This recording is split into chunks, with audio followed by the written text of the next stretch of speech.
to set up your first Facebook live stream. Creating a Facebook live stream is a powerful and easy way to engage with your audience, to encourage sales or email signups, and generally to take your brand to the next level. Unfortunately, it's also an aspect of social media marketing that many people are quite wary of and have no idea how to approach. It's a daunting prospect, going in front of a massive audience without the benefit of proofing, checking, and editing to protect you.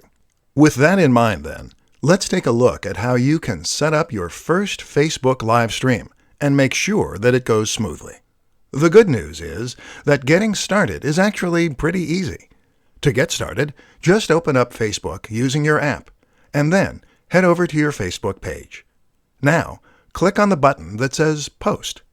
This will take you to the next page, where you can click on Go Live, which is the second option down.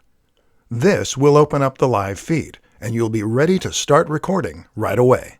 Your visitors will get a notification saying that's what's happening, and people can then choose to get involved and comment if they so wish. That's how you set up your first Facebook live stream. Pretty easy. But how do you make sure it goes well? That's a little trickier. The first thing to consider is that while this is live, that's no excuse for a very shoddy production quality. Your visitors will tune out if the video doesn't look good and sound at least somewhat crisp. To ensure that it does, make sure that you have a high-quality camera phone. If you don't, then consider borrowing one. The Nokia 8 is designed specifically for this purpose, with a 13MP front-facing camera and a binaural mic.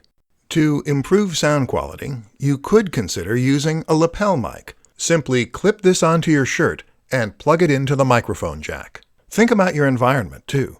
Make sure that it is quiet and that there is ample light. The backdrop should look professional, so no piles of dirty laundry. Finally, make sure that you get word out before you go live.